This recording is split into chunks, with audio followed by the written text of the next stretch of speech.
A Caucus Race and a Long Tale.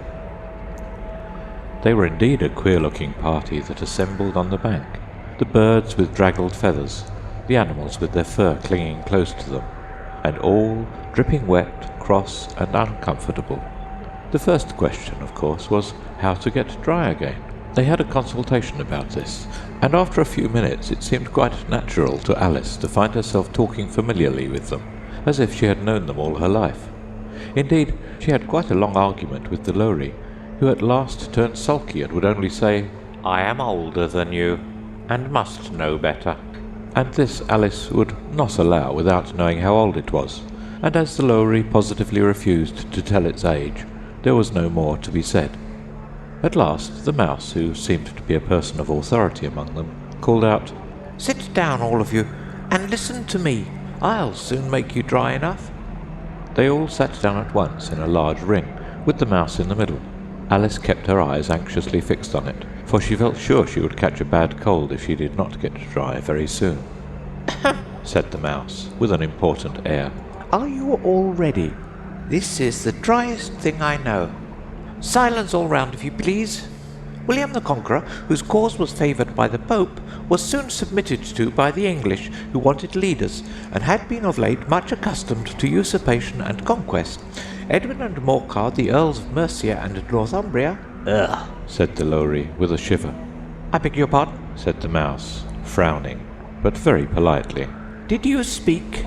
"Not I," said the Lowry, hastily. "I thought you did," said the mouse. "I proceed. Edwin and Morcar, the Earls of Mercia and Northumbria, declared for him, and even Stigand, the patriotic Archbishop of Canterbury, found it advisable—" "Found what?" said the duck. "Found it," the mouse replied rather crossly. "Of course you know what it means?" "I know what it means well enough when I find a thing," said the duck. "It's generally a frog or a worm. The question is, what did the Archbishop find?" The mouse did not notice this question, but hurriedly went on. "Found it advisable to go with Edgar Atheling to meet William and offer him the crown. William's conduct at first was moderate, but the insolence of his Normans— How are you getting on now, my dear?" it continued, turning to Alice as it spoke. "As wet as ever," said Alice in a melancholy tone. "It doesn't seem to dry me at all." "In that case," said the dodo solemnly, rising to its feet, "I move that the meeting adjourn for the immediate adoption of more energetic remedies." "Speak English," said the eaglet. "I don't know the meaning of half those long words, and what's more, I don't believe you do either." And the eaglet bent down its head to hide a smile. Some of the other birds tittered audibly. "What I was going to say," said the dodo in an offended tone, "was that the best thing to get us dry would be a caucus race." "What is a caucus race?" said Alice. Not that she wanted much to know, but the dodo had paused as if it thought that somebody ought to speak, and no one else seemed inclined to say anything. "Why," said the dodo, "the best way to explain it is to do it. And as you might like to try the thing yourself, some winter day, I will tell you how the dodo managed it. First it marked out a racecourse, in a sort of circle. The exact shape doesn't matter, it said. And then all the party were placed along the course, here and there. There was no 1, 2, 3 and away, but they began running when they liked, and left off when they liked, so that it was not easy to know when the race was over. However, when they had been running half an hour or so, and were quite dry again, the dodo suddenly called out, 'The race is over!'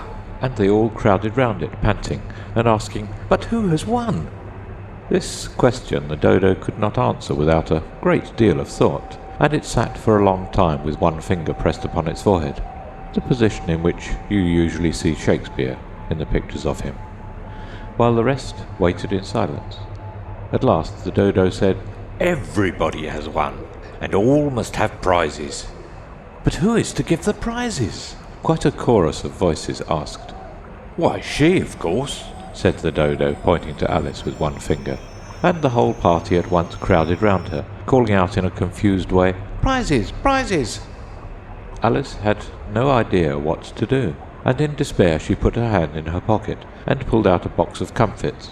Luckily the salt water had not got into it, and handed them round as prizes. There was exactly one apiece all round. "But she must have a prize herself, you know," said the mouse. "Of course," the dodo replied very gravely. "What else have you got in your pocket?" he went on, turning to Alice. "Only a thimble," said Alice sadly. "Hand it over here," said the dodo. Then they all crowded round her once more while the dodo solemnly presented the thimble, saying, "We beg your acceptance of this elegant thimble." And when it had finished this short speech, they all cheered. Alice thought the whole thing very absurd, but they all looked so grave that she did not dare to laugh, and as she could not think of anything to say, she simply bowed, and took the thimble, looking as solemn as she could. The next thing was to eat the comfits. This caused some noise and confusion, as the large birds complained that they could not taste theirs, and the small ones choked and had to be patted on the back. However, it was over at last, and they sat down again in a ring, and begged the mouse to tell them something more. "You promised to tell me your history, you know," said Alice.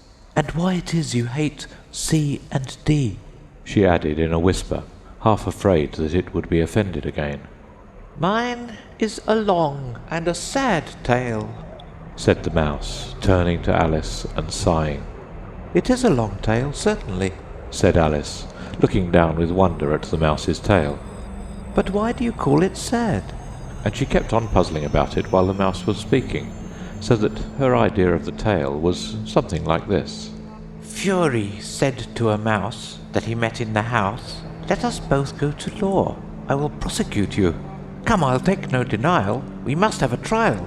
For really, this morning I've nothing to do.' Said the mouse to the cur, 'Such a trial, dear sir, with no jury or judge would be wasting our breath.' 'I'll be judge, I'll be jury,' said cunning old Fury. 'I'll try the whole cause and condemn you to death.' 'You're not attending,' said the mouse to Alice severely. 'What are you thinking of?'